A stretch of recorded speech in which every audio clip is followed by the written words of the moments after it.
Isa ka din ba sa mga curious sa pagko-collect ng Pokemon cards or kaya naman One Piece cards? Ako kasi medyo bago lang din ako sa pagko-collect na 'to. So kung baka naghahanap kayo ng POV ng mga collectors sa na baguhan lang din and kasi medyo intimidating yung ano, yung pagko-collect, eh. For some creators kasi parang bumibili sila sa multi-thousand na cards, yung iba, bumibili ng boxes na masyadong madami, iba nga scalper level na pagbibili na nga then ire-rip sa harap ng camera. So, ito yung video or channel siguro na para sa inyo. Kasi sa akin, ako ay nagko-collect lang in a budget. Bumibili lang ako for the sake of the hobby and then bumibili lang ako pagka-trip ko. Siguro para maka-relate and then makabigay ng perspective sa inyo, tignan niyo 'tong next clip ko kasi ito yung progress ko as a newbie collector for the first 6 months. Newbie collector na medyo in a small budget lang. So ito sa akin, acceptable level lang. So tignan niyo on the next video. Bye.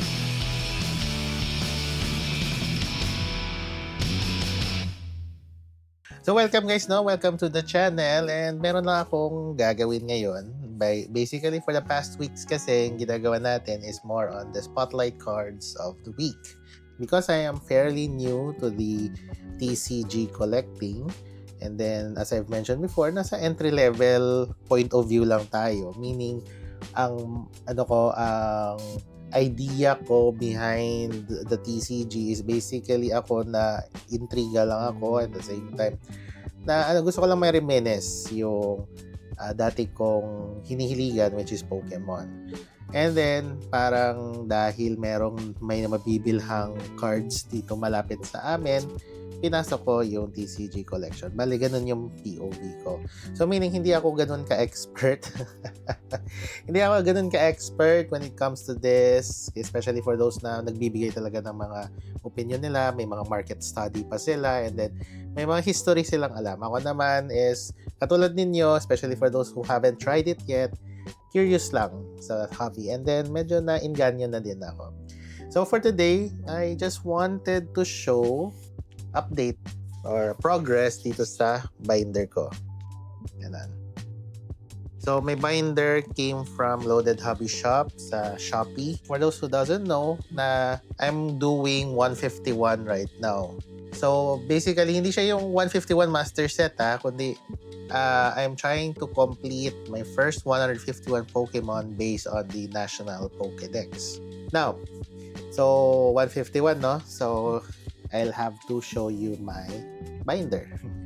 So dito tayo, dalawa yung view natin. Meron tayong dito sa phone natin and then meron tayong reaction video diyan. This progress is for 6 months kasi nagsimula ako sa pagko-collect on November 2025 and my first hit ever received was this card. First hit ever opened is this Pikachu. Alam ko galing to sa Japanese version ng Surging Sparks. Kalimutan ko yung pangalan, something energy something, I don't know. So yan, buksan natin yung binder natin, no? Medyo nabangga yung camera natin, konti lang. Ayan, so this is the first page of the binder. So basically right now, sa progress kasi ng binder natin, nasa around 30 plus Pokemon na yung nakuha ko. Ayan. So I have already completed the Charizard, Charmander to Charizard na evolution. However, kung napapansin niyo, no, may Korean, Japanese, and then English ako. Because in my collection, wala akong pinipiling language, kundi basta nandun yung character. Kinuha ko na. Ganun kasi ngayon yung sa market namin dito sa Iloilo. One of the most Pokemon or cards that I'm proud of is itong binili sa akin ng tropa ko way back from the land of ano ba yung pangalan ng New Zealand? Basta galing sa New Zealand to. Ayan. My Blastoise card. The 25th anniversary Blastoise card. So one of the valuable cards in this collection right now. Yan. So, hindi ko pa nauumpisahan sina Bulbasaur, Ivysaur, and Venusaur. Pero alam ko meron na akong makukunan nito. It's a matter of when ko siya bibilhin. Ano na kasi tayo entry level tayo, pero hindi tayo ganun ka, kumbaga we work in a budget lang. We don't need to buy thousands of pesos of worth of cards, no? Ano lang, to start the collection lang. Now, here in our second and the third page, kulang ko na lang dito sa Butterfree evolution is the Metapod. And then, one of my Pokemons right now, here, ang pinaka-illustrious and pinaka-sought-after na Pikachu. Now, I got a Pikachu here is a Chinese shining Pikachu. Ay, nakalimutan ko kung anong to. Saan galing na, na na series to. Pero ito ay isang shiny Pikachu. Yan. Naisama ko na rin to sa, sa series ko na Spotlight Card of the Day. Now, I already have Ekans. And then, yeah. In fairness, nakuha ko si Nidoqueen. On this page, ang ganda lang na kompleto ko yung Oddish, Gloom, and Vileplume evolution. Ito, binili ko kasi ito ng sabay-sabay sa isang common bulks. Alam ko nakuha ko una si Gloom eh. Kita ko sa bulks ng binibilhan ko. Meron silang kompleto. So sabi ko kunin ko na. Actually, that's around 10 pesos lang naman na cards. Moving on, ayan. One of my, sabihin na natin, nagagandahan na Pokemon is the Growlithe and Arcanine na evolution line. Nagagandahan ako sa drawing style and simply because mga aso kasi sila. Alam ko sa Pokemon series, si Arcanine napakalaking aso siya. So astig lang. And then I already have the Poliwhirl and the Persian. The Team Rocket's Persian card. Yan, EX siya. Moving on, for the next page, I already have the Bellsprout. Isa siya sa mga Pokemon na tinatalo ko para mag-grind yung party ko sa Pokemon Gold na nilalaro ko ngayon. Yeah. For the next page, siguro masasabi nating magandang page din is this one, where we have the Gengar card. The Gengar card. This is a common card, fairly common card na Gengar. However, ang Gengar kasi very sought after card eh. So, nung nakakita ako ng kahit common lang na Gengar card, kahit common lang siya, I wanted to have one na mai-secure ko na kasi alam ko, mabilis umangat yung presyo ng Gengar. Sought after card kasi. Yan, nakuha ko na siya. And then, one of the recent polls, a recent purchase that I did, and one of the cards that I'm very proud of is itong Magneton card. Designed by Shinji Konda. Shinji Konda. Ang ganda kasi nito. Ito one of the best art style dito sa Pokemon. Sorry, medyo may tumutunog na may pumupukpok . Rinig lang siguro sa labas kasi ng bahay. So, nakompleto ko na din itong dalawa, si Steel and si Dugong. Although, ito ay isang Korean yata to. Korean na, tama, parang Korean to na Dugong. So, yeah, I have those two na. And then, one of the filled up pages then is this page where we got the Lickitung, the Kangaskhan, Tangela, Rhydon, Koffing, Execute, not Voltorb, Electrode, and then Cubone. So, ang nagagandahan ko dito sa designs dito, which is this one, the Lickitung, which I have already told or said in our Spotlight series. And then, nagagandahan din ako dito kay Cubone. Ganda nung design dito kasi parang cartoons lang siya. Ganda.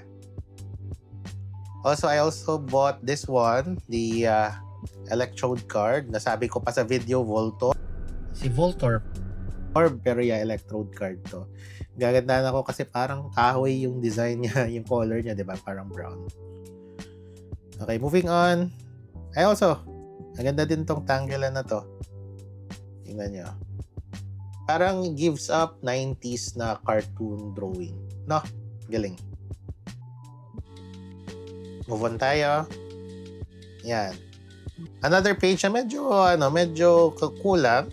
Pero, one of my proud captures or pulls is this one. The Ditto card. astig lang kasi nung D2 card na to kasi parang ano siya, parang IR, no? 'Di ba? Parang IR yung design niya. Pero ano lang siya, ang hollow card lang siya. Pero yeah, parang IR yung design. Astig. This is from the Korean 151 collection. Na-pull ko lang siya. I have this one, the EV card. Actually, dalawa yung nilagay ko dito. This EV is from the MacDo card. And this one, I think this one is from 151. Yeah. Nilagay ko lang sila dalawa. So, wala pa akong evolutions. And one of the cards na medyo proud ako na nakuha ko is this one, the Paldean Taurus. So, meaning kahit Paldean siya, under 151. Pero kasi basically, hindi naman regional Pokédex yung kinokompleto ko, kundi national. So, pasok pa din siya, Taurus ko. Moving on. And the last page, sorry, ito lang kasi ito pang-ender ko lang ito yung dalawang to. Bali yung, pakita ko na lang. The personalized card that I got from a wedding of our dear friend, Jomas. Hi, Mas. During their wedding with his wife and child. And then, dahil kami ni Mrs., fan kami ng Blacklist before, and bias namin tong si Edward. So, meron lang tayong photo card niya. Pang fill up ko lang dito sa binder na to. So, going back, I have already the Kabutops and one of the valuable card that I've ever pulled for the first 6 months. Is this one, the Snorlax card. IR. Diba? Stig. Korean version, okay lang naman. It's still an IR. Maganda pa din. Diba? So, going to, mga other, natin. Yan, blanco yan. But I also have this. Basically, hindi siya pasok sa 151 ko. But, basically, nilalagay ko lang dito dahil either reverse hollow sila or hollow card sila. Ayan. Toxtricity, Miraidon. Itong si Miraidon na to and Coraidon is from the from the MacDo. Also, Hydreigon.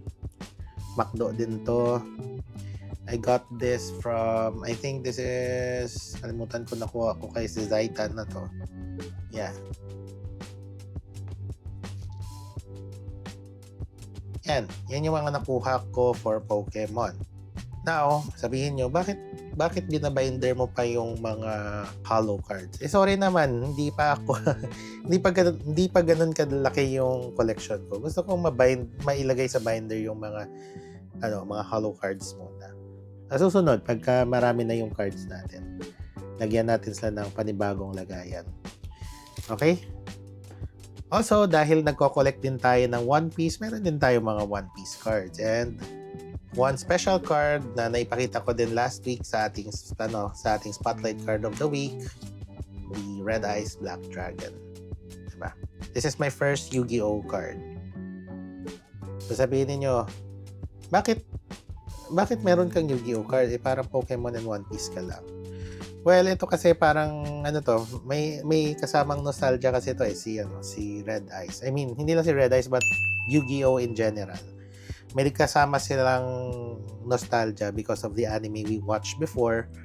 But again, I just wanted it to be a part of my collection. So, andyan lang siya. Hindi naman, I guess, pwede siya magiging stepping stone. Pero, based in my area kasi, parang hindi ko napapansin na may nagbebenta ng Yu-Gi-Oh cards dito. So, let's leave it at that.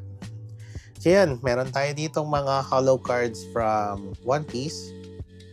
And then, one of the special page of my binder is this one. Yeah. My One Piece hits. Diba? So, actually ito, special case, parang special mention lang to. Ito talaga yung hits ko. One of my favorite hits, and the most recent hit that I've had, hindi ko pa siya naisama sa spotlight card ko, or isasama ko siya sa next week, is this one. Si Uta card. from the film of One Piece. Ganda kasi ng card kasi it reminds me of the red Victini card of Black Bolt. Tama, sa Black Bolt yun ang bibili, no? Yan.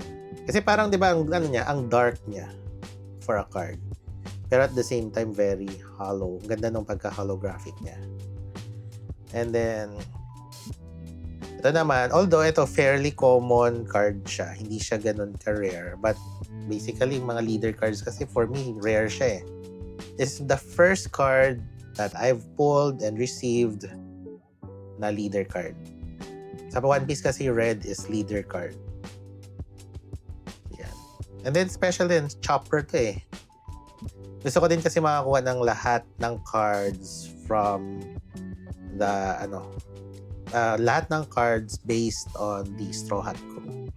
Also, one of the first hindi siya alt art pala, but full art card that I pulled is itong Perona card. Pulled to ha. So, nakuha ko lang talaga to sa mga packs.